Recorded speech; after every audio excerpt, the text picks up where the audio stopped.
이에 대해서 주최한 공청회에 대한 반론 설명회입니다. 이 반론에 대한 대상은 7월 19일 공청회, 그리고 작년 가을 백회총회 2대2 보고서, 그리고 공청회에서 나눠졌던 잡지 내용 3가지를 통틀어서 주요한 내용만 반론을 하도록 하겠습니다. 자세히 하려고 하면 너무 분량이 많아서 한 3시간, 4시간 넘어가도 모자라서요. 중요한 내용만 여기서 나누기로 하고 구체적인 내용들은 해븐교회 진실의 소리 카페에 자세히 순서적으로 올리도록 하겠습니다. 먼저 멀리서 와주신 분들 계신 걸 알고 있는데 전주에서 강원도에서 독자분들이 응원과 격려차 멀리서 와주신 분들 계신 걸로 압니다. 감사의 박수를 먼저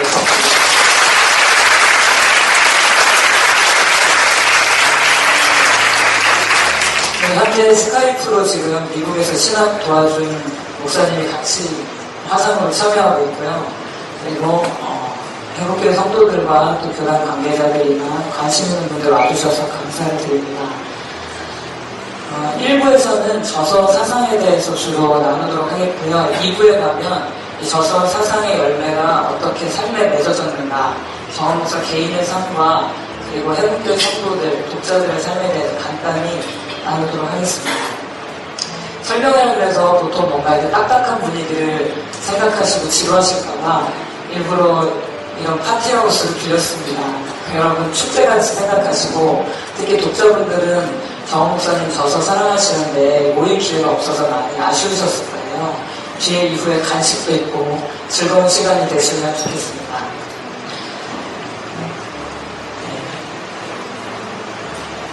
저서 사상 들어가기 전에 저희가 공청회에 왜 불참했는지 이유에 대해서 간단히 설명하도록 하겠습니다. 저희가 2014년 12월부터 지금까지 약 2년 가까이 거의 돼가죠. 합신총회 노회 이대위에 수많은 공문을 보냈습니다.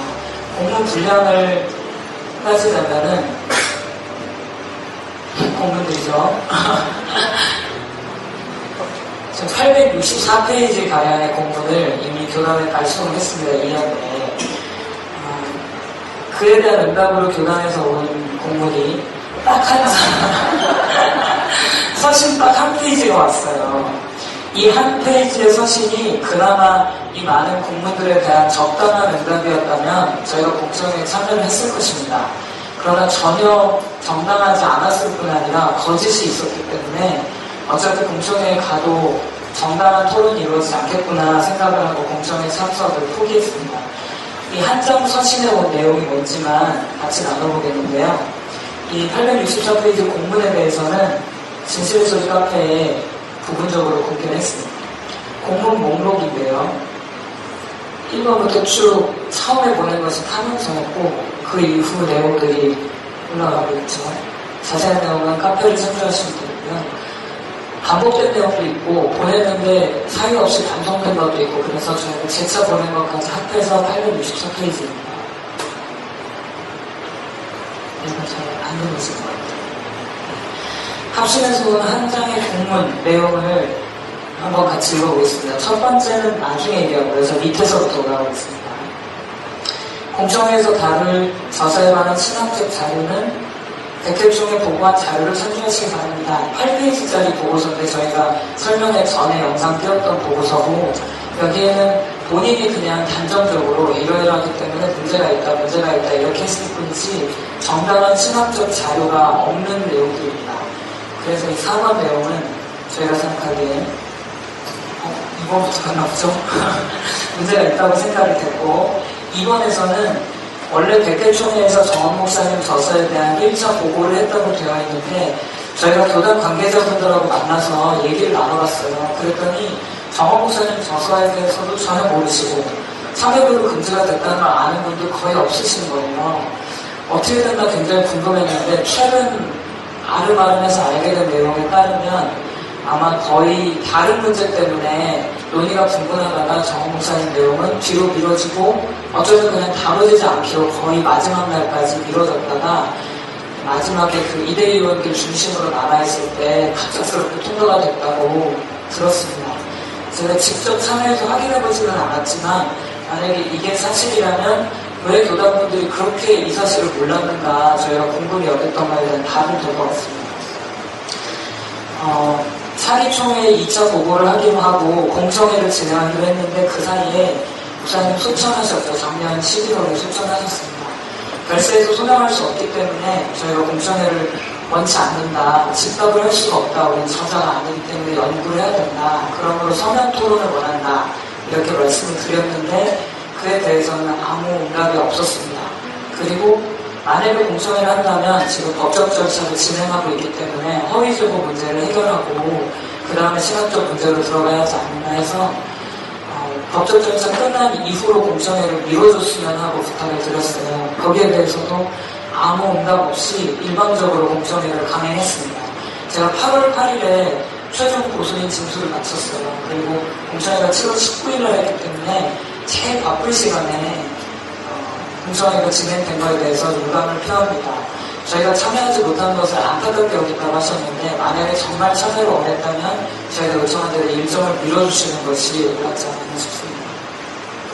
네 번째 아까 얘기한 것처럼 자료가 없는 것을 자료로 삼가고 하시는 것은 문제가 있었고 그리고 오늘 이 PPT에서 다룰 중요한 내용은 첫 번째입니다. 정원 목사 저서에 관한 보고서를 작성함에 있어서 귀하가 제기한 문제들이 없었음을 알려드립니다. 저희의 800페이지가 넘는 분석과 보고와 탄원서와 모든 것에 대한 한 줄의 평가입니다. 귀하가 제기한 문제들이 없었다. 과연 그러면 귀하가 제기한 문제, 귀하는 저희죠. 저희가 제기한 문제가 뭐였고 그리고 정말 그 문제가 없었는가 아니면 있었는가 살펴보도록 하겠습니다. 귀하가 제기한 문제를 저희가 제기한 문제는 크게 얘기하자면 연구 시작의 문제와 연구 과정의 문제 그리고 연구 결과의 문제입니다. 연구 시작도 거짓이고 연구 과정도 거짓이고 결과도 거짓이다. 이것이 저희가 공문으로 보낸 내용입니다. 연구 시작이 왜 거짓이냐면 허위 제보로 연구가 시작됐기 때문입니다. 두 가지로 생각할 수 있는 첫 번째는 허위 제보라는 점입니다. 이 제보가 왜 허위인가? 이 제보자가 해변교회 내에서 심각한 문제를 일으켰다는 것은 인터넷상에 저희가 공개했기 때문에 알려진 바입니다. 그리고 나서 반성하지 않고 거액의 헌금을 요구하고 자진 탈퇴한 이후에 인터넷상에서 이런 시비를 일으킬 뿐 아니라 허위 사실들을 유포하는데 본인도 허위임을 인지하고 있습니다. 많은 글들 위에 100% 사실이면 100% 허위라는 단서를 처음에 달고 시작하고 픽션이라는 표현은 사실과 허구를 조합한 소설이라는 뜻인데 이런 단서를 본인이 달고 글을 씁니다. 아마 명예훼손의 위험을 피해가려고 했는지 모르겠지만 본인도 허위라는 것을 알고 허위 유포를 하고 있습니다. 그리고 허위 제보로 시작됐다 할 때 제보로 시작이 된 게 사실인가를 살펴야 됩니다. 저희가 교단에 계속 이 연구는 신학적 연구가 아니다. 제보로 물들어있다. 그것도 제보가 허위다. 이런 얘기를 했을 때 교단에서 얘기한 바로는 제보로 시작되지 않았다. 오직 저서를 분석한 것일 뿐이다라고 답변을 했습니다. 저희가 알기로는 이대위 보고서, 그리고 공청회, 그리고 잡지, 제가 교단 관계자들과의 대화를 통해서 제보로 시작됐다는 것은 아주 명확하게 서류상으로 드러나 있는 부분입니다. 이대위 보고서에 있는 부분, 그리고 공청회 발언, 그리고 카톡 증거, 이대위 보고서 조사의 필요성에 제보로 시작되었다라는 부분이 명시가 되어 있고 8페이지 가량의 6차례 정도 제보자의 제보 분량이 굉장히 많은 분량 보고서를 차지합니다. 그리고 이 공청회에서 다룬 내용은 공청회에서 제보에 대해서 다루지 않겠다고 저희에게 얘기를 했는데 실제는 제보가 1000페이지가 넘었다. 제보 내용이 이러했다 하고 공청회에서 다루는 걸 보고 제보 얘기를 하시는구나. 역시 제보가 반영된 게 맞구나 생각을 했어요. 놀라운 건 제보 자료는 1000페이지가 된다고 하는데 신학 연구 자료가 얼만큼인지는 얘기하지 않았습니다. 세 번째는 이 카톡 자료인데 비목사님으로 알려진 이 문제를 일으킨 목사님이 소속된 노회의 카톡 그 단톡방에 올라온 내용입니다. 해군교회 본목사 생활을 하다가 억울하게 쫓겨난 이 목사가 제보를 했다. 그리고 이 제보 때문에 99회 총회에서 이단성 조사하기로 결의를 했다. 제보로 시작했다는 것을 내부에서 명확하게 알리고 있습니다. 여기서도 거짓이 많은데 2014년 1월에 억울하게 쫓겨났다. 이것은 명백한 거짓이죠. 왜냐하면 저희 교회에서 자진 탈퇴를 하신 일자가 3월입니다. 그리고 억울하게 쫓겨난 것이 아니라 사실은 거의 범죄에 가까운 수많은 문제들이 있었고 저희가 그것을 용납하고 받아주려고 수많은 노력을 기울였기 때문입니다. 그래서 이단상담소의 피해 사실을 제보한 것, 그리고 이단성 조사를 결의한 것을 알게 돼서 해국교회에서 탄원서를 냈다는 것까지도 나왔는데 이 짧은 카톡 내에도 많은 거짓들이 들어있습니다. 그리고 김 목사님 본인 카페 자료에도 실제로 본인이 쓴 글에 김 목사가 본인이 김 목사라고 쓰시잖아요. 이단 상담소의 피해 사실을 제보한 것과 명확하게 많은 자료를, 이 외에도 저희가 더 많은 자료를 제공할 수 있지만 시간상 생략하겠습니다. 시작이 일단 거짓으로 시작됐다면 단추가 잘못 끼워졌죠. 그렇기 때문에 연구 내용들이 다 아주 황당할 정도로 왜곡이 되어 있습니다. 연구 과정에 가장 영향을 심하게 미쳤던 것은 허위 제보자가 연구자와 결탁이 됐다는 것입니다. 이 부분에 대한 이단 사전 낙인의 문제가 먼저 뜨네요. 이단 사전 낙인의 문제는 저희가 탄원서를 제출했을 때 탄원서를 확인하거나 아니면 저희가 추가 자료를 내겠다고 요청한다든지 면담을 요청할 때 허용을 하셨어야 되는데 단 한 번의 연락이나 피해자 조사가 없었습니다. 그리고 저희가 탄원서를 낸 자체에 대해서 이것은 이단들의 전형적인 수법이다라고 얘기하셨는데 저희는 아직 연구 시작도 되기 전부터 이단들의 전형적인 수법으로 낙인이 찍힌 채로 연구가 진행이 됐습니다.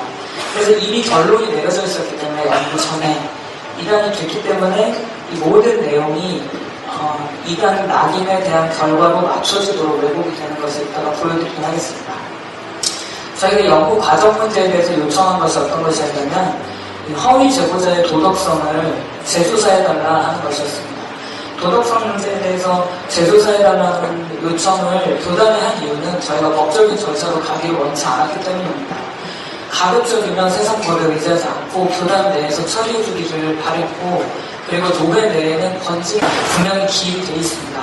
그래서 소속 목사에 대한 도덕성 조사를 해야 마땅한데 저희가 여러 차례 요청을 하고 탄원서 재조사 요청을 하고 도덕성 조사 요청을 했는데도 한 번도 응답하지 않고 무응답 반송이 될 뿐 아니라 아직까지도 도덕성 조사를 거부하고 있다고 소식이 들려옵니다. 두 번째는 2대1 내교를 공개해달라는 얘기인데 2대1 내교 공개 요청을 한 이유는 아까 말씀드린 대로 연구자와 제보자가 결탁되거나 유착되는 것이 연구에 가장 친화적인 결정타를 줄 수 있기 때문에 연구자와 유착관계가 있어서는 안 된다는 것이 제 생각이었습니다.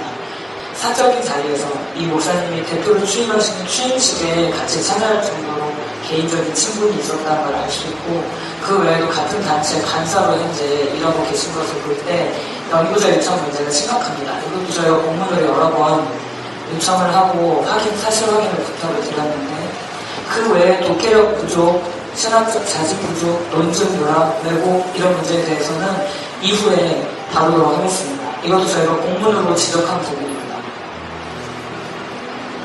그리고 연구 자료를 달라고 요청한 것도 아까 보신 대로 자료 요청이 거부됐죠. 결과가 거짓인 이유는 그 보고서에 탄원서가 거짓이라고 기입된 부분입니다. 조사 필요성 부분에 보면 탄원서가 심각한 내용이었으나 거짓으로 드러났다라고 기입이 되어 있는데 거짓으로 드러나려면 일단 가해자와 피해자 양측 진술과 조사가 필요한 게 정상적이죠.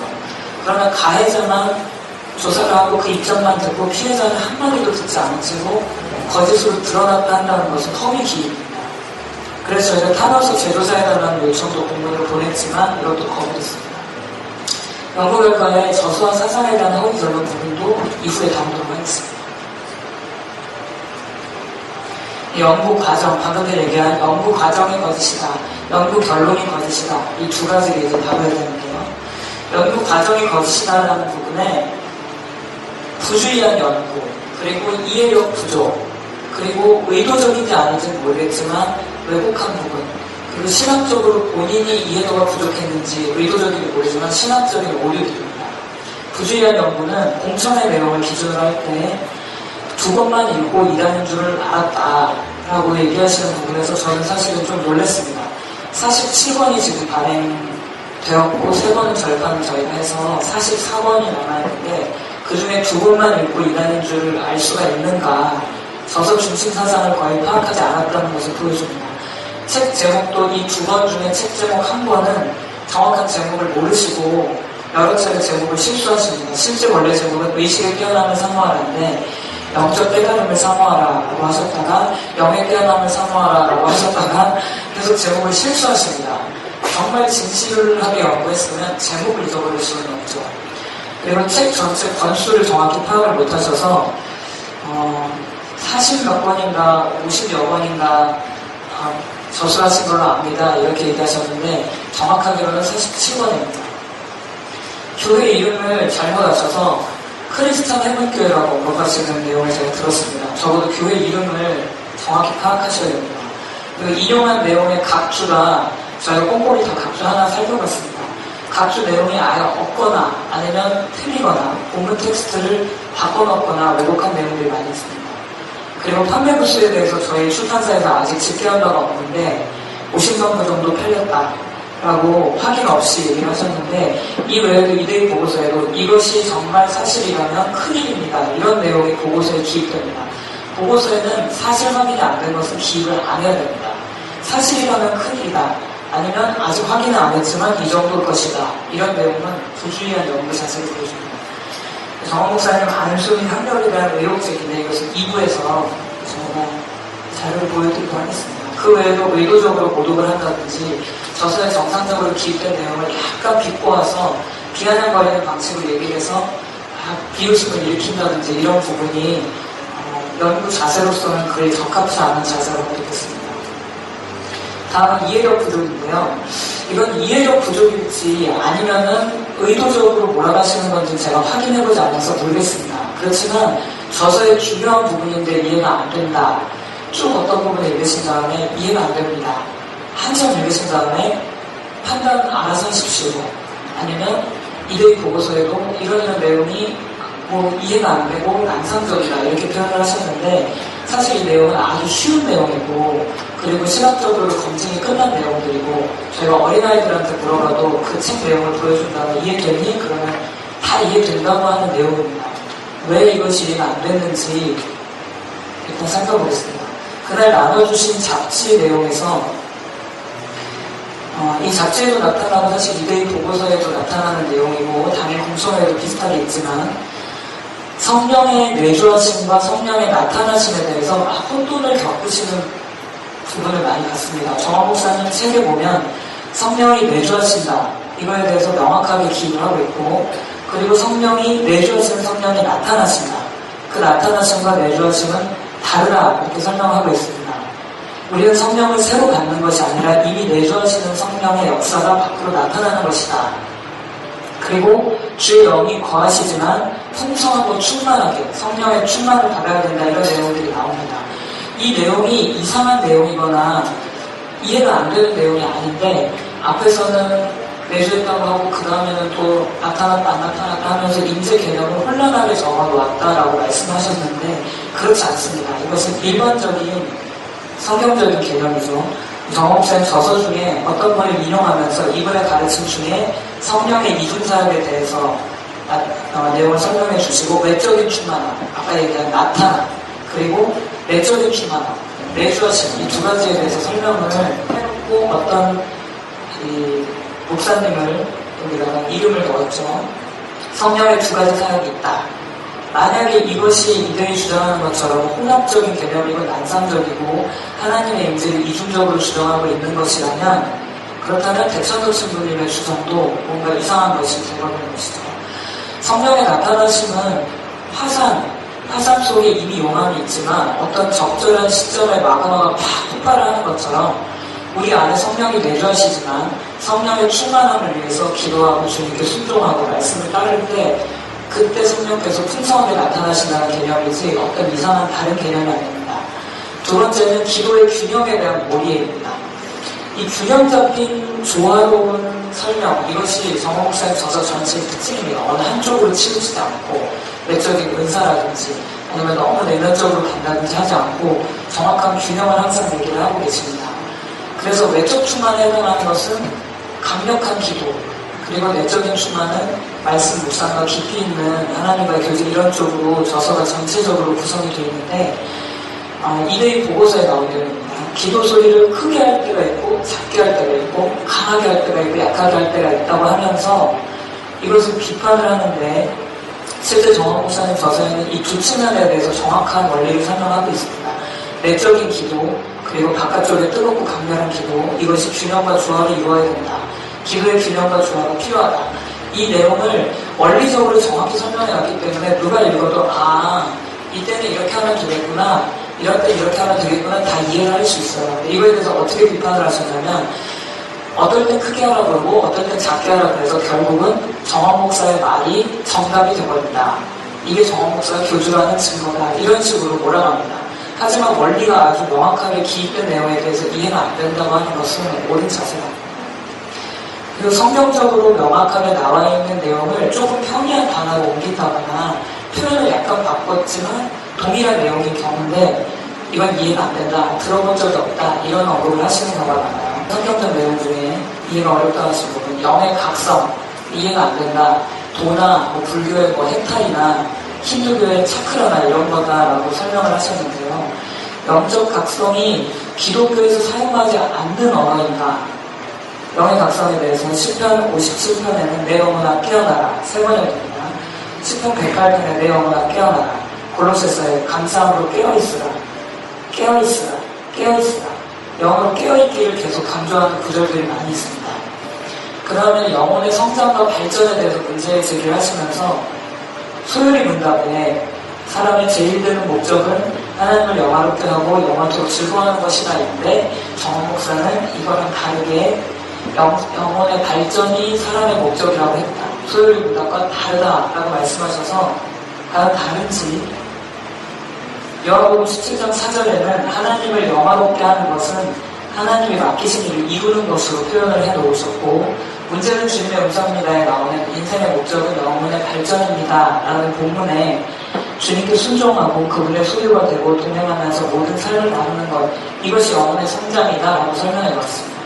그렇기 때문에 영혼의 성장이나 발전 그리고 소유의 문답 제1문은 동일한 내용입니다. 동일한 내용이 말이 살짝 바뀌었다고 전혀 다른 내용입니다. 이해가 안 됩니다. 라고 설명하는 것은 옳은 자세가 아닙니다. 만약에 영적 각성이 정말 이상한 거라면 이 챕터 제목이 각성된 자들의 반응입니다. 책 제목 누군지 말씀 안 드리지만 책 제목은 Great Awakening 거대한 각성, 깨어남 이것이 책 제목이에요.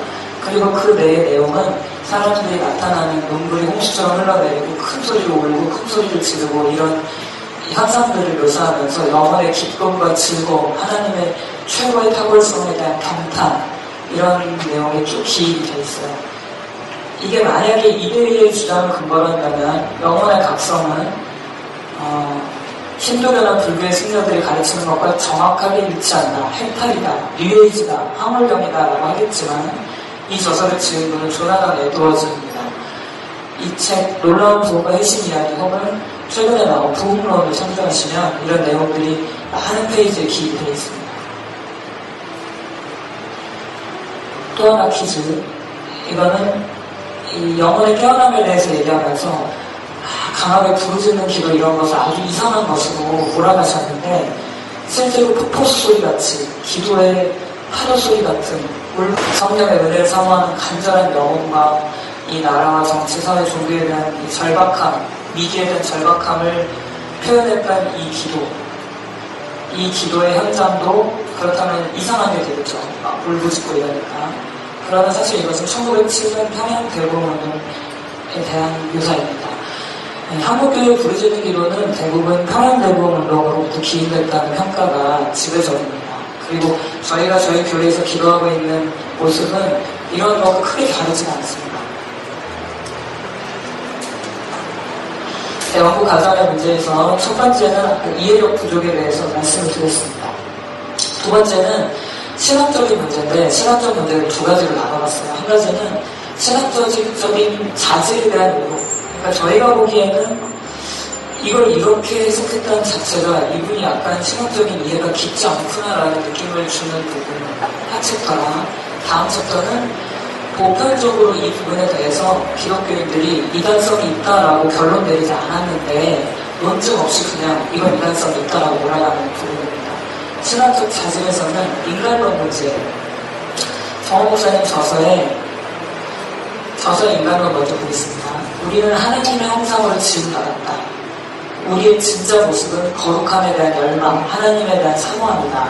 우리 안에 교만과 음란과 더럽고 속이 좁고 치사하고 이런 게 있지만, 그러나 우리가 죄를 즐거워하거나 음란을 사모하거나 정욕을 숭배하거나 이러기 때문이 아니라 우리는 거룩해지고 싶지만 그러나 넘어지는 것이다. 우리의 본질은 하나님의 형상이고 아름다운 것이다. 다만 마귀의 꼬임에 빠져서 왜곡이 되었기 때문에 십자가에서 저주를 끝내고 담당하신 주님의 은혜를 받아들이면 왜곡에서 벗어나서 다시 아름다운 형상으로 돌아갈 수 있다. 이것이 이 정원 목사님 저서에 나타난 인간론입니다. 제가 알기로는 가장 건전하고 성경적인 인간론으로 알고 있습니다. 이 부분에 대해서 비판하면서 인간이 음란의 영, 그런 마귀의 속임 때문에 음란한 짓을 많이 되느냐? 인간은 원래 음란하다. 인간은 원래 음란하지 않습니까? 여러분도 아시지 않습니까? 이렇게 언급을 하십니다. 제가 보기에 오히려 그 부분이 그렇게 언급하신 내용이 성경적이지는 않다고 생각이 듭니다. 두 번째는 세계관. 성경에 적힌 세계관은 믿음, 보지 못하는 것들이 먼저 우선되고 그리고 나중에 나타난 것이 보이는 것. 보이지 않는 하나님의 약속, 믿음, 이것이 우선이고 그리고 나서 그 약속의 성취가 보이는 세계에 나타나는 것으로 되어 있습니다. 텍스트에는 말씀이 먼저 계시고 그리고 말씀이 피조 세계를 만드는 것으로 되어 있습니다.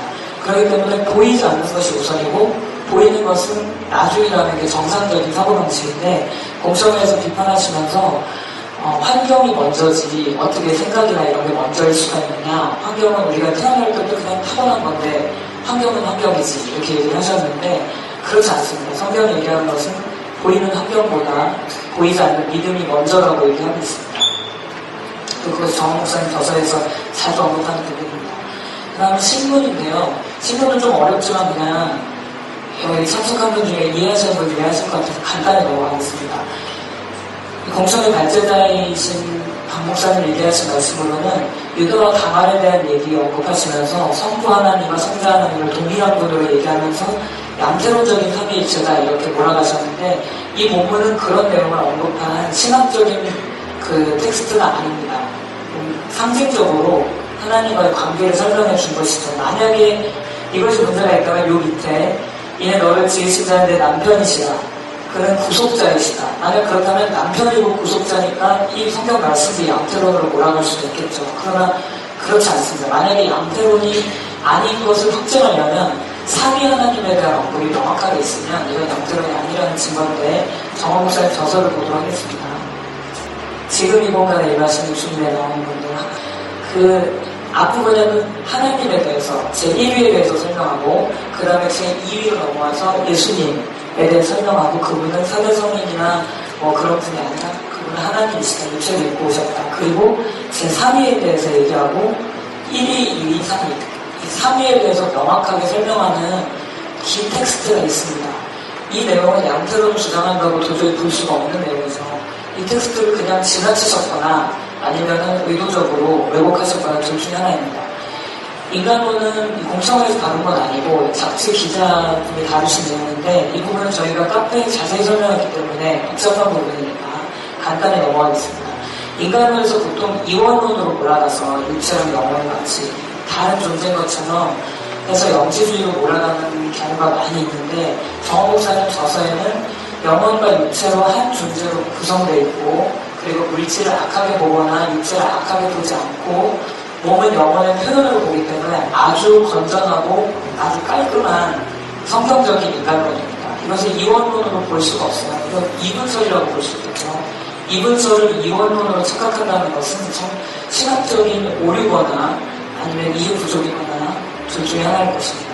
구원론에 대해서도 아마 문제 제기를 하신 것 같은데 정원 목사님의 구원론은 십자가의 용서와 사랑 이것을 받아들여야 한다. 자기 행위를 덧붙이면 안 되고 스스로 의로워지려고 하면 안 된다. 하나님의 용서와 사랑에는 조건이 없다. 이것이 목사님 저서에 일반적으로 수많은 페이지가 나오는 구원론입니다. 이 내용에 대해서는 저희가 다 PPT로 보여드리기에는 분량이 많아서 책장에 만들었는데요. 여기 1부 내용에 1부, 2부 내용에 아마 구원론, 인간론 이런 관련된 정원 목사님 저서 내용이 실려 있습니다. 이거는 전체 중에 아주 일부분이고 다 찾으면 몇백 페이지가 되는 내용이 비슷한 주제로 계속 등장합니다.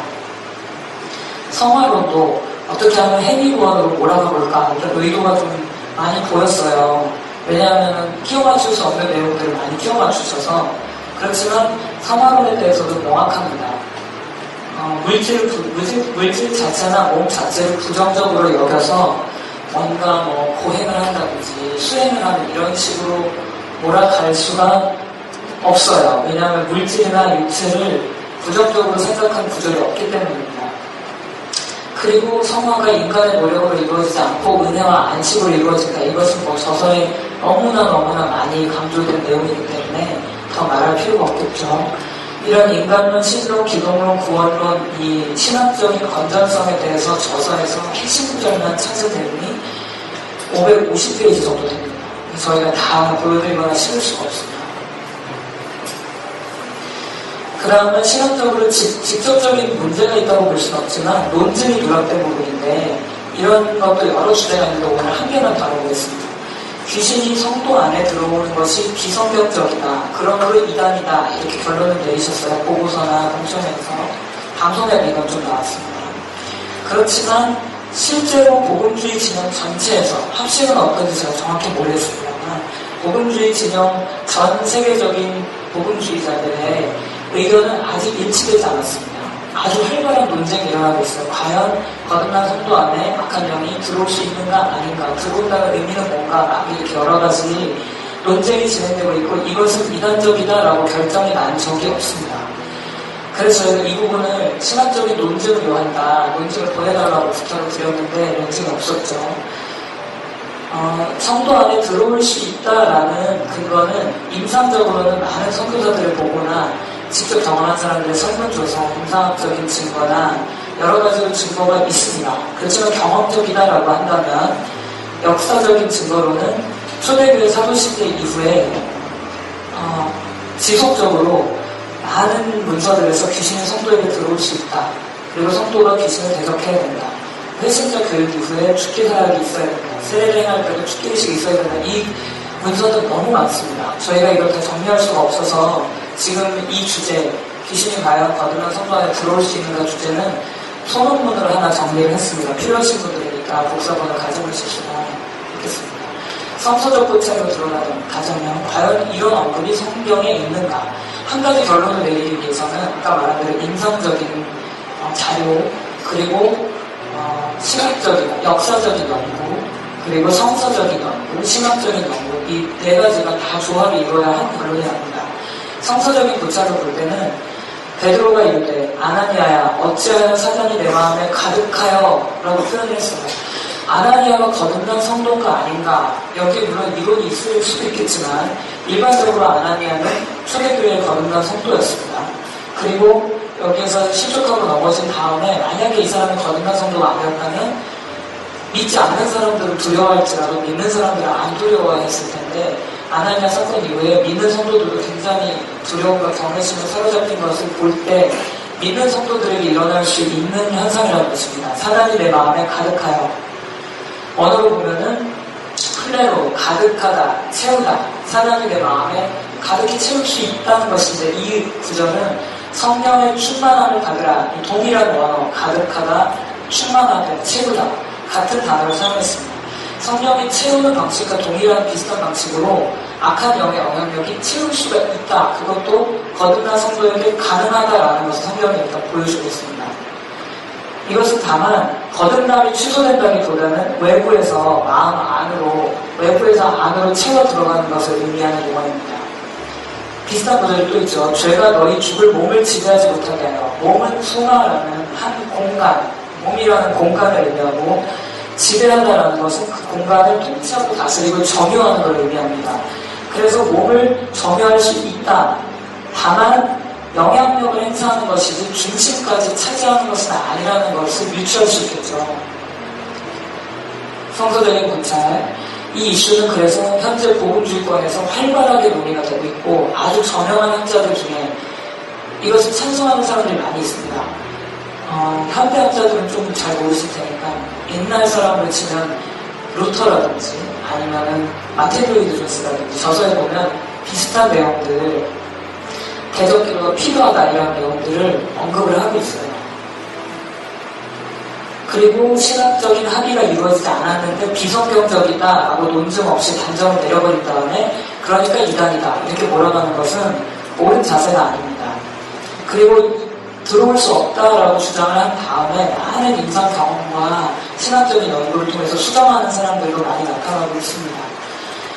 그래서 신학적인 고찰에 이데이 위원들이 만약 실수를 한 부분이 있다면 귀신이 성도 안에 들어온다라는 이 들어온다라는 표현을 잘 이해하지 못한 게 아닐까 싶습니다. 왜냐하면 그날 논의를 언급하는 걸 볼 때 성도 안에 그럼 들어오면 구원의 안전감이 사라지지 않겠는가, 구원을 귀신이 들어오면 잃어버렸다가 나가면 얻었다 그런 게 아니냐 하는데 그런 의미가 아닙니다. 귀신이라는 것은 우리가 귀신의 소유가 된다라는 뜻이 아니라 귀신이 고통을 주고 영향력을 미치고 외부에서 압력을 가한다라는 뜻입니다. 이 정도의 뜻이라면 이것은 구원론에 있어서나 성경적으로 전혀 무리가 되지 않는 주장이죠. 그렇다면 정원 목사는 그렇게 주장을 하신 게 맞는가? 이데이어들의 판단 운동은 성령이 내주하시는데 귀신이 들어오면 그러면 성령이 나가셔야 되는 거 아니냐 이렇게, 그래서 이건 틀린 거다 비성경적이다 얘기하지만 이건 약간 얕은 논리입니다. 실제로 어떤 상황이 되느냐면요, 그리스도에 들어오시느냐 없느냐 하는 것은 오랫동안 중요한 논쟁거리라는 것을 대적기도 1권에 이미 서두에 언급을 했습니다. 이분이 논쟁이 될 것 같아서. 그래서 많은 이야기, 여러 가지 입장을 얘기하신 다음에 소유가 되지는 않지만 그들에게 눌리고 억압당하고 일시적으로 고통을 겪을 수는 있다. 가장 건전한 결론입니다. 이것이 대적기도 서두에 나타나는 귀신론의 건전한 기초입니다. 실제 저서에 귀신이 거듭난 신자의 중심에 들어갈 수 없다라는 구절들이 많이 등장합니다. 이 영혼의 중심부에는 들어올 수 없고 외부에서만 압박을 가할 수 있다. 이런 관련 구절이 한 두세 개 지금 제가 PPT 찾아놨는데, 만약에 이게 문제라면 이런 주장을 하는 사람들, 내가 그리스도인도 귀신 들릴 수 있다고 말한다면 독자들은 놀랄 것이다. 여러 가지 논쟁 끝에 나는 잠정적이고 조심스러운 결론을 내린다. 그리스도인도 귀신의 영향을 받을 수가 있다. 이런 주장을 한 사람이 합신 이데이에 의하면 이 사람은 이단입니다. 이 사람이 누구냐면 최근에 터프토픽스라고 세블글 플러스에서 나온 책인데 샌디 스톤스, 유명한 신발 가격이라는 학자의 주장입니다. 방금 전까지는 이해력이 부족했거나 아니면은 본인이 신학적으로 뭔가 오류가 있다든지 이해 부족이라든지 아니면은 논증이 불합된 상태로 본인의 좁은 견해를 그냥 이단성 있다고 몰고 가는 세 가지를 살펴봤습니다. 네 번째는 왜곡의 부분입니다. 이 부분이 되게 재밌어요. 지금 여러분 에어컨이 오늘 잘 안 나와가지고요. 수리를 하긴 했는데 좀 덥습니다. 힘드실 텐데 조금만 참아주시면 좋겠습니다. 그 이전까지는 전체 중심사상 관련된 문제이기 때문에 저희가 다뤘고요. 사실 이 부분이 더 많은데 저서의 내용을 아주 교묘하게 여기 딱 갖다 붙이고 이걸 빼고 앞뒤를 막 말을 바꾸고 이런 거예요. 그러니까 되게 재밌습니다. 어떤 식으로 저서 왜곡하는가? 저서 원문 내용이 위에 나와요. 이데이 보고서 기준입니다. 원문 내용이 나오고 중간에 그러나 아니면 뭐뭐한 게 아니라 하고 갑자기 이 원문 내용을 아주 이상하게 단어를 바꿔치기 한다든지 느낌을 묘하게 만들어서 이상한 결론으로 이렇게 건전한 내용을 주장한 게 맞는데 이런 내용을 주장한 게 아니라 사실은 이런 이상한 걸 주장한 것입니다 라고 써요. 그러면 이 그러나 전후에는 반드시 근거가 있어야 됩니다. 왜냐하면 저서에 기록된 건 요거거든요. 요거 근거가 있어요. 저서에 기록이 됐으니까. 근데 그걸 이렇게 이상하게 해석한 이유를 대야 돼요. 다른 구절들을 갖다 댄다던가 신학적인 자료나 역사적인 자료나 본인의 논리 자료가 뭐가 있어야 되는데 아무 근거 없이 그냥 이게 좋은 내용 같아 보이죠? 아니에요. 이런 나쁜 내용이에요. 이렇게 결론을 내립니다. 이게 굉장히 많아요. 이 내용 몇 개만 보겠습니다. 정원 목사의 저서에 원래 나타난 내용은 육체의 건강과 영혼의 건강이 상관관계가 있다. 그래서 영이 강하면 육체가 강하고 또 육체가 강하면 영이 강한 서로 영향이 있다. 이건 건강한 인간론입니다. 그런데 갑자기 여기다가 여기 이제 원래 신명이 약한 자의 승리하는 삶에 신체의 힘과 이 영의 상태는 연관이 있다. 몸의 상태와 영의 상태가 연관이 있다. 이거는 매우 매우 건전합니다. 그런데 갑자기 그 다음에 그러나 그리고 결론이 어떻게 나냐면 그러나 이런 건전한 영의 관계성을 말하는 게 아니라 요가나 불교의 도와 같이 돌을 닦음으로 신체와 정신 모두를 강하게 하는 주장이다. 갑자기 이게 저는 사실 이대 보고서를 잘못됐다고 편견을 갖고 읽지 않았고 만약에 우리가 정말 문제가 있으면 바꿔야지 이러면서 진지하게 읽었어요. 쭉 읽다가 그렇지 그러다가 그러나? 왜? 이러면서 그래서 제가 이게 도저히 이해가 안 돼서 근거 자료를 자료를 주지 않으십니다. 두 번째는 주님이 임하시기 위해서는 성도로서의 마땅한 신앙의 자세가 있어야 된다. 그렇죠. 주님이 임하시기 위해서 말씀에 복종해야 되고 또 죄를 내려놔야 되고 이런 성도들의 사람의 역할과 성도의 자세가 있어요. 성화는 주님이 이끌어가시는 것이지만 사람이 참여하고 협조자로서 함께하는 것이 필요하다고 성경은 계속 얘기합니다. 그래서 이 성도의 마땅한 자세가 있어야 된다. 그러나 또 나왔으면 그러나 갑자기 이게 뭐가 되느냐면 어떤 훈련된 자세가 필요한 것이라는 식으로 왜곡을 합니다. 이 두 가지가 비슷한 것 같지만 전혀 비슷하잖아요. 사람의 역할은 주님이 주도하시고 우리는 참여자가 된다 이것입니다. 그런데 훈련된 자세란 뭔가 내가 훈련을 해서 성령을 조종하는 것처럼 표현을 하는 거죠. 그러나 원문 표현은 이런 게 없습니다. 근데 단어를 살짝 바꿔쳐서 이걸 저희는 뭐라고 표현하냐면 뉴에이지 스프레이라고 표현합니다. 뉴에이지 냄새가 나게 칙칙칙칙 이렇게 뿌렸어요. 그러면 위의 내용을 볼 때는 아무도 뉴에이지 같다고 생각하지 않습니다. 그 내용을 싹 바꾸면 좀 뉴에이지 같네 라고 느껴집니다. 이 방식으로 대부분의 저서들을 다 왜곡을 했습니다. 그래서 사람의 역할을 하고 뜨네요. 사람의 역할을 훈련된 자세로 바뀌었다. 자, 그 다음에 비슷한 내용이라 급하게 가면 성도에게 오셔서 함께 하신다. 아주 정확한 성경문이죠. 오시고 함께 하신다. 그러나 이걸 의미하는 게 아니다. 자꾸 아니에요. 아니고 뭐냐면 주님이 가셨다 오셨다 한다는 뜻이라는 거예요. 그럼 아마 해국의 성도들은 다 이해할 것입니다. 이렇게 가르친 바가 없습니다. 아무도 이렇게 이해하지 않습니다. 그리고 독자들도 아마 아실 거예요. 이런 뉘앙스를 풍기는 저서에 한 구절도 없어요. 그리고 뭔가 물리적으로 느낄 수 있고 알 수 있는 방법, 뭔가 심리적이고 감각적인 경험을 마치 추구하는 것처럼 결론을 내렸으나 원 저서에는 이런 의미가 없을 뿐더러 이 물리적이고 감각적이고 심리적인 것을 경계하는 구절이 엄청나게 많습니다. 그러니까 저희가 뒤에 모아놨어요. 소책서에 여러 페이지가 됩니다.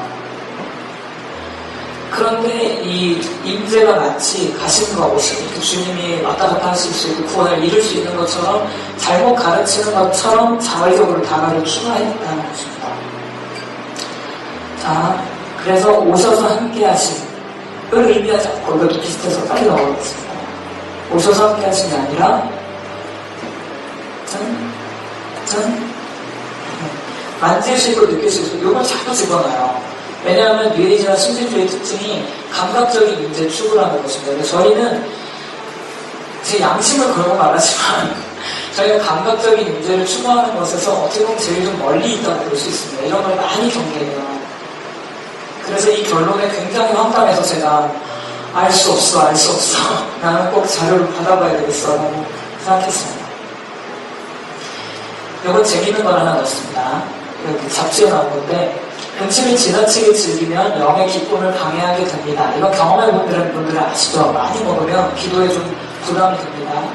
그리고 주님의 위로를 구하지 않고 외롭고 슬프고 지칠 때 과자와 먹을 것을 이렇게 의지해버리면 그러면 영이 약해질 수 있습니다. 주님께 나아가는 게 좀 부족해지죠. 그래서 가급적이면 필요 이상으로 먹는 것은 피하십시오. 땅에 속한 것보다 하늘에 속한 기쁨이 중요하다. 이런 내용이에요. 아주 건전하고 좋은 내용이죠. 그런데 이거를 과자든 모든 음식물에는 영이 있다. 이렇게 결론이 나요. 이건 지금 만물의 영이 있다라는 그 챕터에 나온 내용인데 제가 도저히 이해가 안 돼서 내 상식은 이해가 안 된다고 생각했습니다. 앞부분은 그 패턴, 그러나 한 다음 바꾸면 이걸 논리 오류를 뭐라고 표현하냐면요.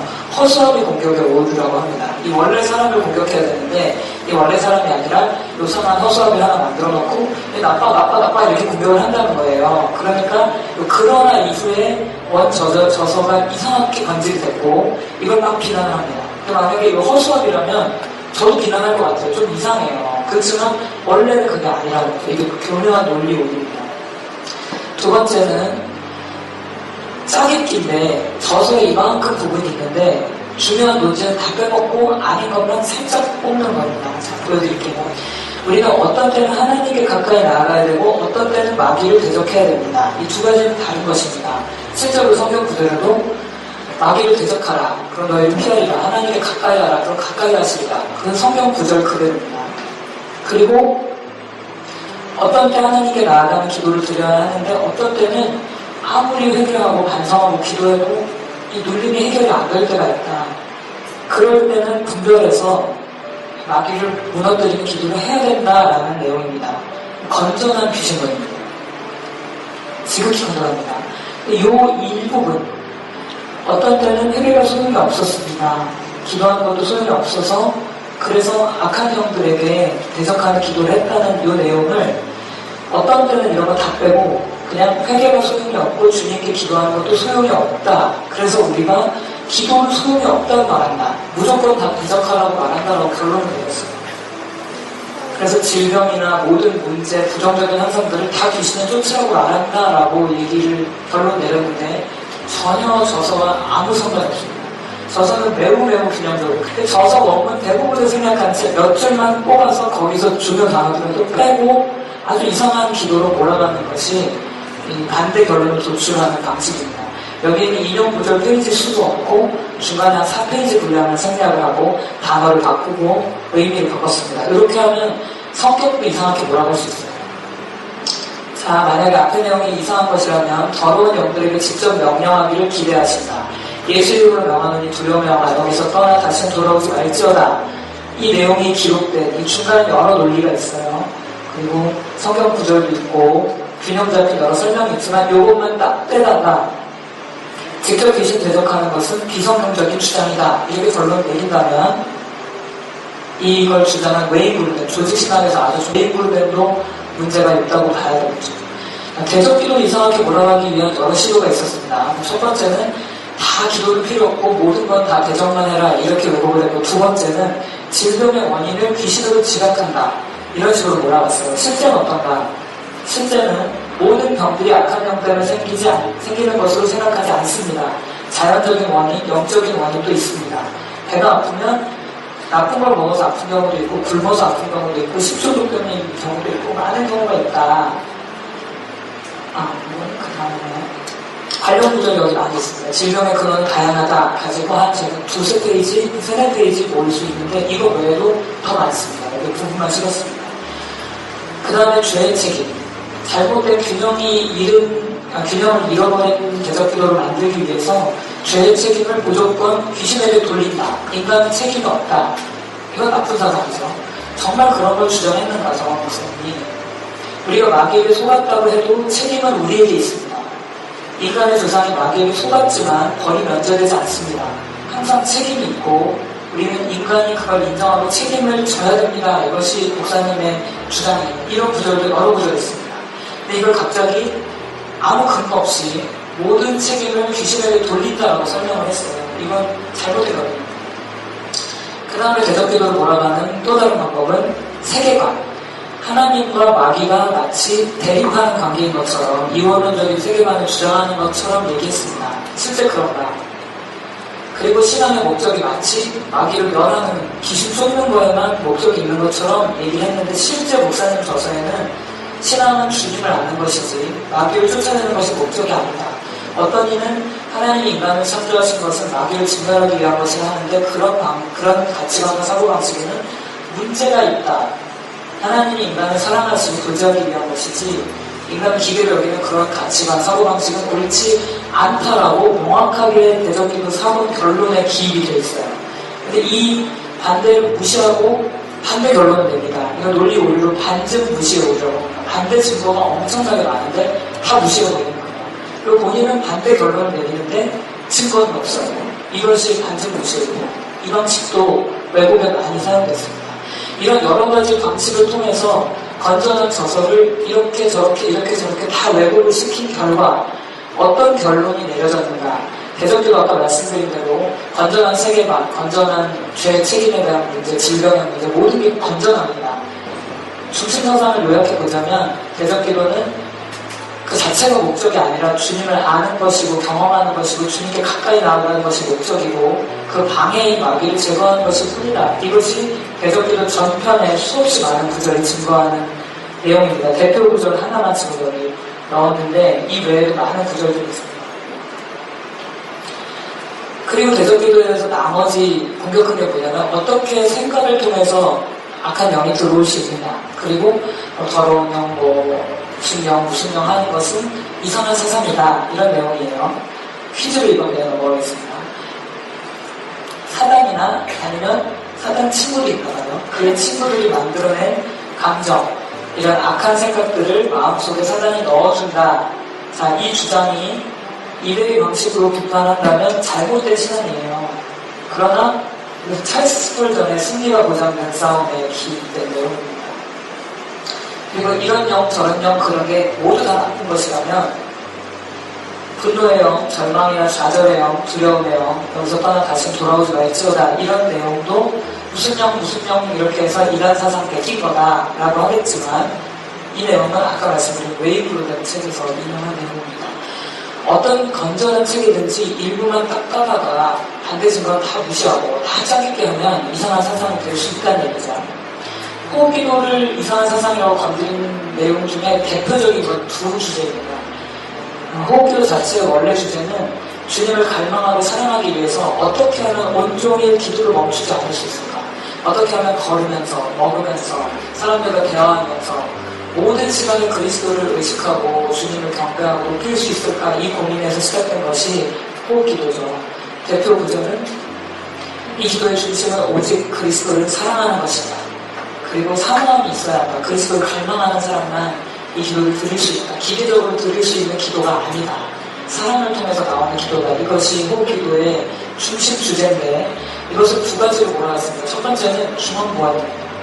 중언부언은 일반적으로 의미 없는 말을 의미 없이 그냥 마음을 안 담고 기계적으로 반복하는 걸 중언부언이라고 해요. 가나다라 이런 거. 이런 건 중언부언이죠. 아무 의미가 없죠. 그렇지만 예수호흡기도는 예수님 나를 불쌍히 여겨주십시오. 예수 충만. 이런 것은 신론, 구원론, 인간론, 기독론, 성화론 모든 것을 추격한 성경 66권 모든 내용을 추격한 가장 핵심 단어입니다. 예수, 나를 불쌍히 여기소서. 예수로 충만케 합니다.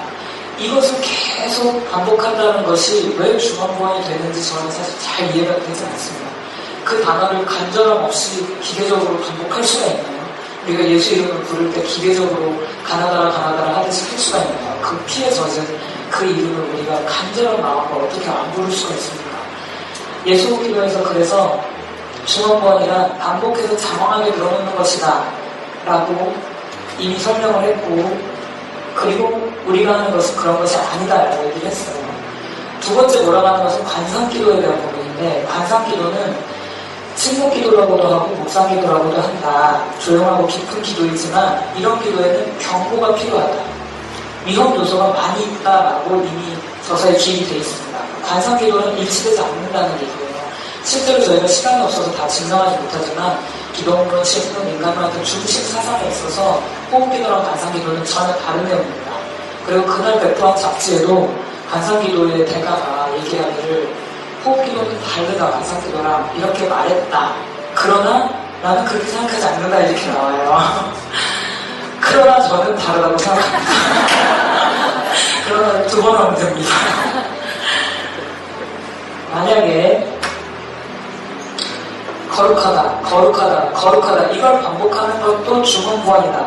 한나 쉬지 않고 이걸 반복하는 것도 중언부언이라면 요게 동양철학과 신앙에 근거한 주문을 외우는 것이고 기성경적인 것이라면 거룩하다 거룩하다 반복하는 우리 천사들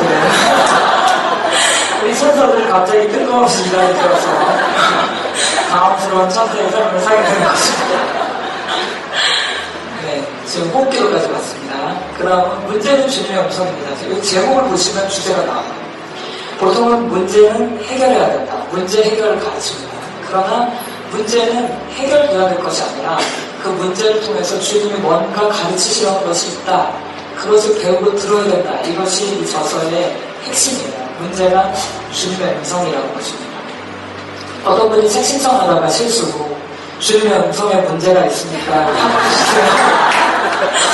저희 주님의 음성에는 문제가 없는데요. 네, 중심 사상은 말씀드린 대로 양심의 소리, 환경, 마음의 소원, 감동 이것을 통해서 주님이 우리에게 끊임없이 말하신다. 주님은 한 번 오셔서 딱 구원하고 그냥 멀리 떨어져 계신 분이 아니라 우리 삶의 사소한 사건과 모든 삶에서 우리와 동행하시면서 말씀하신다. 정말 아름다운 그런 사상이죠. 그리고 아주 성경적입니다. 대표 구절은 문제는 주님의 음성입니다. 그것은 주님이 깨닫게 하시기 위해서 주시는 것입니다. 문제 자체를 막 해결하려고 하지 말고 거기서 주님의 뜻을 찾으세요. 이게 대표 구절이에요.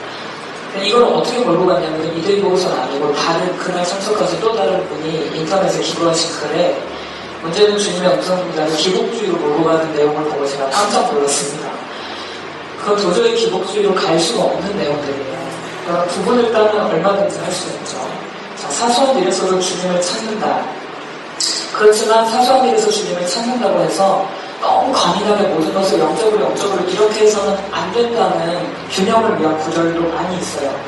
만약에 고장이 났다. 오늘 저희 에어컨도 고장이 나는데 영적으로만 해석하고 대응하는 것은 아닙니다. 저희 오늘 그 AS 기사를 불렀습니다. 그 컴프레셔가 고장이 났다는 것을 확인하고 지금 고쳤는데 아직 잘 작동은 안 되네요. 여튼 당연히 고장이 날 수가 있고 일반적인 문제들은 AS를 해서 고침을 받아야 됩니다. 다른 내용에서도 영적 병을 만회하면 모든 거를 영적 전쟁 노이로제처럼 할 수가 있는데 예를 들면 사역 후에 밤에 열쇠를 받았는데 문이 안 열려서 막이야 이렇게 막 대접을 했는데 나중에 보니까 기름이 묻어 있었다. 그래서 휴지를 깎으니까 잘 열렸다. 이 내용이 정원 목사님 저서에 있는 내용입니다. 두 구절 다. 사람들이 너무 과민하게 하나를 들으면 너무 과도하게 극단으로 갈 위험이 있기 때문에 극단을 바로잡아주는 구절을 항상 같이 외우셨어요. 왜 이렇게 말했다가 저렇게 말했다가 하느냐라고 얘기하시지만 사실 여러분 현대에서 움직여 보셨는지 모르겠지만 걸어가다가 이쪽으로 치우치면 왼쪽으로 가 왼쪽으로 그렇구나 하다가 왼쪽으로 가라는 얘기만 듣고 너무 이렇게 나면 오른쪽으로 이렇게 하죠. 이것은 이 말을 했다 저 말을 했다가 아니라 정확한 정균형과 건전한 상태가 있고 이쪽으로 갈 위험과 이쪽으로 갈 위험 양쪽을 다 주의시켜주는 것이 저서의 특징입니다. 신경이 약한 자도 아까 말씀드린 대로 육체와 영혼의 건강한 상호관계에 대해서 다루는 내용이고 그리고 몸에 힘을 준다든지 운동을 한다든지 걷는다든지 이런 것이 필요하다. 그렇게 나쁜 내용이 아님에도 대표적으로 또 있죠. 영혼의 힘이 강해질 때 자유함이 있고 이 목표, 영적인 건강함은 나 자신의 강건함을 위해서가 아니라 하나님의 사람이 되기 위해서다. 결국은 모든 목적은 주님께 굴복되는 것이다. 그것이 바로 진정한 자유다. 이게 이제 저서의 핵심 내용입니다. 이걸 어떻게 몰고 가냐면 훈련을 해서 어떤 도나 불교나 이런 훈련을 해서 해탈을 하려고 한다. 그러나 저희 목적은 해탈과 아무 상관이 없고 저희는 주님께 순종하고 굴복하고 주님을 따르기를 원하는 게 목적입니다. 만약에 저런 게 이상하다면 기도할 때 몸이 엎드리면 영혼도 엎드린다. 기도에서 몸의 태도는 매우 중요하다. 기도에 무릎을 꿇고 있는 것 이게 중요하다. 이런 태도와 자세를 얘기하고 영혼의 상태와 몸의 상태가 연관이 있다. 이 내용이 거의 비슷하죠. 이걸 이대에서 주장을 한다면 영육관계성이 아니라 불교의 도와 같이 신체 정신 모두를 강하게 하는 것이다라고 주장하겠지만 이것은 기도에 대한 저술로 유명한 이은 마운즈의 책에 있는 내용입니다. 한 개만 더 갈게요. 훈련이 이렇게 나쁜 것이냐 계속 훈련하면서 훈련이 마치 도 닦는 것처럼 계속 몰아가시는데 훈련이라는 개념은 아주 성경적이고 보편적입니다. 신앙 훈련도 훈련이죠. 성경 읽기도 훈련입니다. 기도도 훈련이죠. 그리고 뭐 경건을 위한 훈련이 얼마나 많이 있어요. 큐티도 훈련이고. 그러나 그 모든 것을 도로 몰아가서는 안 됩니다. 경건을 위해서 훈련해야 되고, 그리고 영적 훈련을 통해서 복음의 영광에 들어가게 된다. 영적 훈련은 복음과 분리된 것이 아니라 이 주장을 한 사람이 이대위 기준으로는 수도신들이 돌을 닦고 수련해서 훈련하는 걸로 보일 것입니다. 실제로 이 사람은 저명한 존 파이퍼 신학자였습니다. 거의 결론입니다. 연구 결론의 문제를 지금 저서별로 몇 개만 줄였고 그 외에도 다 하려면 지금 시간이 부족해서 전체 중심 사상 관련을 어떻게 정리했는지 저희가 보여드리고 마치려고 합니다. 아까 얘기한 모든 병을 귀신이 주는 것이다 이렇게 얘기하지 않는다. 모든 병이 귀신이라고 주장하지 않는다. 성경의 지원을 받지 않는다. 모든 질병이나 고통을 귀신이라고 하고 대적하고 쫓을 수 없다. 이런 내용이 구절 전체에서 뽑아보니까 650페이지 이상이 나옵니다. 이따만한 책 하나가 나와요. 같은 내용. 저서의 중심 관심이 질병이나 문제 해결이 아니라 주님께 순복하는 것이고, 그리고 질병이나 이런 것이 귀신에게 지각되어 있지 않다는 내용이죠. 두 번째는 뉴에이지는 사단의 세력이다. 그들은 인간이 모두 신이고 초자연적인 능력을 발휘할 수 있다고 하지만 그들의 최대의 적은 기독교이고 기독교를 타락하고 쓰러뜨리기 위해서 노력을 한다는 것. 종교 다원주의, 예수 외에도 구원이 있다. 모든 종교는 다 거기서 거기다. 이런 것이 가장 지독하고 무서운 악령의 세력이라는 것. 심지어 기독교 구원론에도 종교 다원주의에 맞춰서 섞으려고 하는데 악한 영들은 이 섞임을 통해서 기독교를 무너뜨리려고 한다.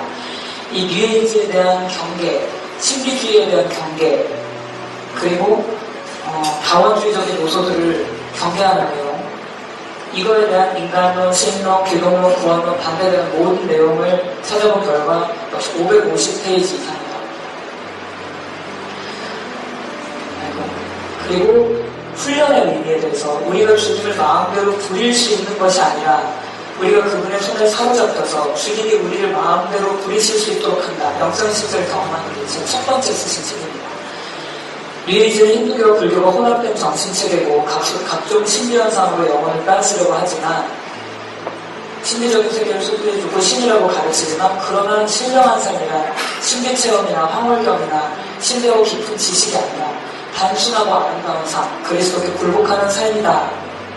그래서 훈련은 은혜의 도구의 개념이며 주님께 소유되기 위한 것이지 마음 수련, 기복 명상 이런 이교도적인 것이 아니다라는 내용이 1010페이지 정도입니다. 특히 정원 목사님 저서가 영적인 부분들을 많이 다루고 있기 때문에 혹시 사람들이 체험에 미혹돼서 잘못 빠질까봐 경계하는 구절들이 아주 많이 있습니다. 하지만 영적인 실제라는 것은 신비한 체험도 아니고 놀라운 지식이나 깨달은 비침, 엑스타시, 황홀경 이런 것이 아니다. 은사와 능력도 아니다. 영성이란 곧 사랑이다. 영적 성숙이란 사랑의 분량의 증가다. 우리는 하나님이 아니고 피조물이고 예배자이고 우리 목적은 초능력이나 초감각이 아니고 주님이시고 우리 목적은 성공이 아니라 주님을 기쁘시게 하는 것이다. 그래서 영성의 개발이나 영의 발전은 기도와 말씀, 예배와 헌신과 회개, 순종을 통해서 인격적인 관계를 통해서 이루어진다. 이런 내용들, 영혼의 각성이 주권에 대한 굴복이고 신비체험도 아니고 그 목적은 오직 주님을 사랑하고 사람을 사랑하기 위한 것이다.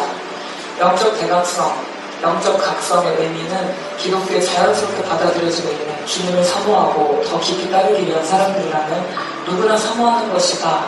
라는 것을 뒷받침하는 내용도 330페이지입니다. 저희가 연구했던 자료들을 쌓아본다면 계속 내려오죠. 엄청난 분량의 연구 자료를 찾아봤습니다. 수천 페이지 될 거예요, 아마. 저희가 지금 책도 새로 산 게 엄청 많고, 논문 자료 다 찾고, 이따가 참고 자료 한번 저희가 쭉 띄워드릴 텐데, 이 자료를 찾는 수고를 왜 해야겠냐면, 아까 말한 결론이 이해가 안 되는 부분이 전부예요. 저는 사실 읽어보고, 수정할 부분이 있다고 느껴지면 진심으로 수정하기를 원했습니다. 왜냐하면 정원 목사님도 생전에 사람이 늘 배우고 발전하는 것이기 때문에 어떤 비판이 들어왔을 때 고칠 것이 있으면 고치라고 늘 말씀하셔서 저도 저서에 만약 문제가 있다면 올바른 지적이라 한다면 언제든지 수용하고 고치려고 준비를 하고 읽었어요. 도저히 이해할 수 없는 결론. 여러분 지금 보셔서 아시겠지만 뭔가 근접하다든지 비슷하기라도 하면 제가 그렇겠다라고 이해할 수 있는데 완전히 반대. 그것도 1000페이지 이상 가량되는 반대 구절을 다 무시하고 500페이지 이상 반대 구절을 다 무시하고 그리고 일방적으로 결론을 내렸는데 자료가 없어요. 도대체 어떤 신학적인 관점과 사고방식으로 이런 결론이 나왔을까를 알고 싶어서 합신 관련된 합신 신학과 그리고 전체 복음주의 진영에서 인정하는 신학자들의 책을 다 모았습니다. 그리고 외국 저서, 외국 논문 자료, 또 우리나라 저서들 막 여러 가지를 살펴봤습니다. 왜냐하면 저희가 주관적이면 안 되기 때문에 객관적으로 틀릴 수 있다고 생각했기 때문에 아무리 객관적으로 보려고 해도 이해가 안 되는 거죠. 그래서 제가 참고 자료를 요청했습니다. 그리고 이 대회에서 본 답은 아까 말씀드린 대로 그 8페이지, 그러나로 정설된 8페이지 보고서 이것만 참고하라라는 것입니다. 여기에 대한 단정적인 결론 외에는 참고할 수 있는 각주도 없고 참고 자료 뒤에 뭐 색임도 없고 아무것도 없습니다. 무엇을 참고하라고 하는 것인지 제가 이해가 안 돼서 그러면 공청회 때라도 자세히 얘기를 해주시겠지 하고 열심히 들어봤습니다. 역시 없습니다. 오직 A는 B와 같다. 왜냐하면 내가 잘 알기 때문이다. 이런 방식이에요. 내가 10년 동안 연구해서 잘 아는데 이거는 이거랑 똑같아. 그래서 어떤 분이 나중에 질문하는 걸 제가 들었어요. 근거가 뭡니까? 왜 똑같다고 하시니까 질문을 막았습니다. 근거 없는 결론은 합리적이지 않을 뿐 아니라 동기를 의심하게 만들죠. 그래서 신학적, 성경적, 역사적 근거 자료가 전무한 보고서였다는 것이 저희로서는 받아들이기 어려운 이유였고 공청에 참여하기가 어려운 이유였습니다. 지금까지 쭉 PPT로 보여드린 것이 사실은 저희가 공무원으로 문제 제기를 기초적인 것을 다 했어요. 그렇지만 하나도 답이 돌아오지 않았습니다. 결론 내린 최근 보도에 나온 자료나 공청회 결론에서도 결론은 이방 사상을 거룩한 옷을 입혀서 기독교인 것처럼 하는 것이다 라고 결론 내린 것을 봤습니다. 그러나 근거는 없습니다. 다만 약간 비슷한 단어가 하나 비슷하거나 뭐 표현이 살짝 비슷하거나 그러면 그냥 무조건 같다고 했어요. 이게 과연 좋은 결론 도출 방식인가? 만약에 겉으로 보이는 모습이나 현상만 보고 같다라고 한다면 이후에 나오는 사진 자료들이 과연 어떤 것이 기독교적이냐고 한번 보시기 바랍니다. A. 기도하는 모습. B. 비슷하죠? C. 점점 헷갈려지고 있습니다. D. 자, 이 중에 3개는 기독교인이고 주님께 기도하고 있는 것이고 1개는 이교도입니다. ABCD 중에 맞춰보세요. A다. B다. 모르겠죠? C다. D다. 모르겠죠? 정답은 B입니다. 힘들게 기도하는 장면이에요. 외적인 모습이 비슷하다고 얘가 이교도인데 너희 비슷하게 기도하니까 너희도 다 이교도야. 이런 식의 논리 도출을 하고 있어요. 아주 황당한 방식입니다. 사실은. 이렇게 하면 라마단 그 금식기도 기간이 이제 이슬람이에요. 그러면 누가 금식기도 하고 있으면 너 혹시 이슬람적인 랩 빠진 거 아니니? 이렇게 말할 수도 있어요. 그리고 성경을 막 읽는다거나 암송한다거나 이런 거 할 때 혹시 너 경전을 읽는 그런 마음을 한 거 아니야? 이렇게 할 수 있어요. 그래서 표피적인 연구는 무서운 것입니다. 하나만 더 보여드릴게요. 자, 세례 사진이 아닌 것을 찾아보세요. 첫 번째 A, B, C, D. 보통 이 D를 많이 찝으시더라고요. 표정이 저렇게 웃을 수가 없다. 정답은 C입니다. C. 이게 힌두교의 그 겐지스 강에서 목욕하는 그 의식이 있대요. 그러나 외적으로 보기에는 물에 들어가는 것이기 때문에 다 비슷해요. 그러니까 저게 이상한 거니까 너희도 다 이상해. 이런 방식이에요. 어떤 식으로 지금 논리를 진행하냐면 미조집회를 내가 많이 안다. 나 미조집회 10년 동안 연구해서 아는데 진짜 집회에 이런 부분이 미조 집회랑 비슷하기 때문에 너도 미조 집회야 이렇게 결론을 딱 내렸어요.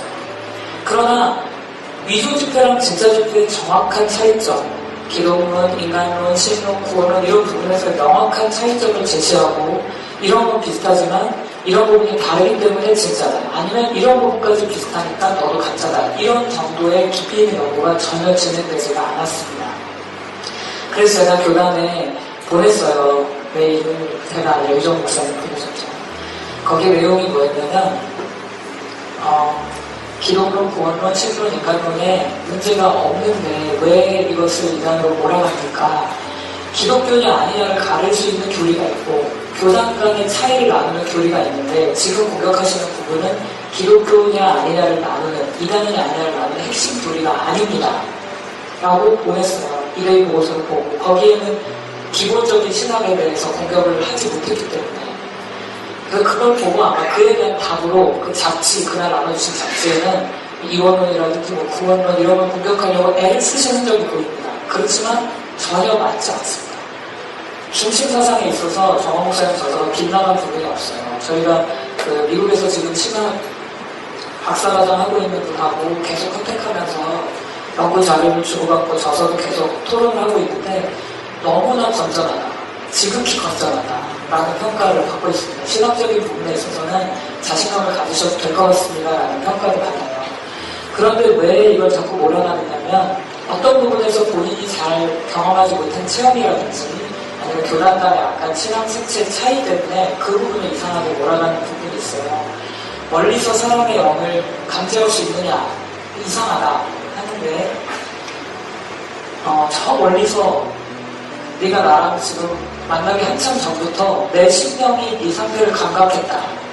너 왜 뇌물 받았니? 라고 얘기했죠. 그러면 이게 이길 보고서에 따르면 속임과 사기의 헷갈리에요. 그래서 이 부분 얘기하면서 정원 목사가 그렇게 주장하는 것은 사람들을 두려움에 빠지게 해서 내가 영을 잘 안다. 뭐 이렇게 해서 시킨 대로 하게 하려는 교주적인 것이다. 이렇게 몰아봤는데 이번에 엘리사도 비슷한 경험을 했습니다. 그리고 내가 몸으로는 떨어져 있지만 영으로는 너희와 함께 있어서 너희 행한 자를 이미 판단했다. 이 경험은 역시 비성경적인 주장이고 신비주의다라고 할 수 있겠지만 이것은 사도 바울의 경험입니다. 표면적인 그 주장, 이것이 얼마나 성경까지도 이단으로 몰아갈 수 있느냐를 알려드리는 영적 각성 관련된 내용이에요. 이거는 아까 얘기했기 때문에 넘어가겠습니다. 부분권이 하나 더 있어서 지금부터 나오는 내용이 저희가 참고 저서들 목록이에요. 쭉 위로 뜰 텐데 여기 저희가 쌓아놓은 저서는 총 지금 접한된 거 뺐고 접하는 거 뭐 아이들 동화나 뭐 이런 간단한 내용들이어서 그냥 저희가 절판한 내용이고요. 이 저서들이 왜 이렇게 포스트잇이 많느냐 하면은 저희는 굉장히 합리적인 사람들입니다. 그래서 그냥 감정적으로 우리 편이 옳아, 너는 틀려 이렇게 못해요. 그래서 그쪽 주장이 정말 맞는가. 매우 심사적으로 책을 다 찾아봤습니다. 그리고 책과 반대된다. 이 이들의 주장과 반대된다고 생각되는 부분에 포스트잇을 지금 넣은 거고요. 그리고 반대되는 구절들을 다양한 펜으로 일일이 다 체크했습니다. 다 반대 구절이에요. 그들의 주장과 다르다. 궁금하시면 이 책을 한번 넘겨보시면 될 것입니다. 저희는 사실 원래 이 저서를 두 번, 세 번 다 읽어본 사람들이에요. 10년 전부터 독자니까. 다 내용을 압니다. 알기 때문에 사실 안 읽어도 보고서 보면 이상하다라고 생각이 돼요. 그렇지만 저희는 그렇게 못합니다. 양심적으로. 그래 우리가 편들 수가 있다. 우리 교회에서 또 성도들이 좋아하는 책이니까 잘못 판단될 수 있지. 다시 보자. 비판하는 사람이 하고 다시 봤어요. 그런데 너무나 많은 이 수많은 포스트잇의 이 화면을 보세요. 너무나 많은 반대 구절과 반대 자료들이 넘쳐납니다.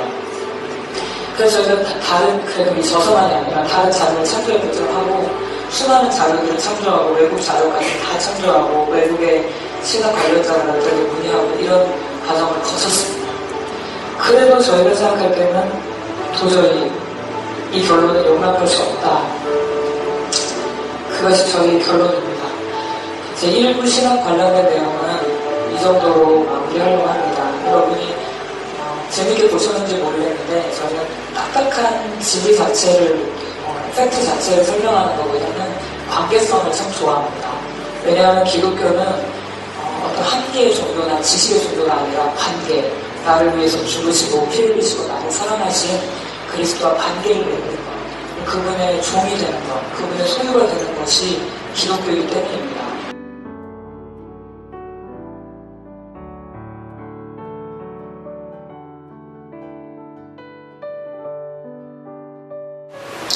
마지막 마무리하면서 같이 기도하고 마치도록 하겠습니다. 다 같이 한번 기도하겠습니다. 한국교회가 감당해야 될 직면한 많은 현안들과 과제들이 있고 통일을 비롯해서 우리가 거쳐가야 할 교회 회복을 위해서, 부흥을 위해서 감당해야 될 많은 기도 제목이 있습니다.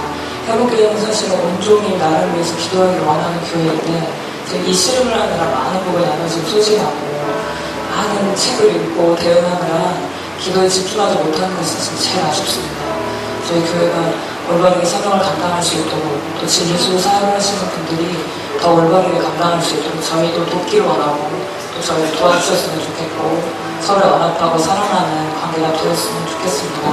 같이 기도하고 제가 마치기로 하겠습니다. 기도하겠습니다.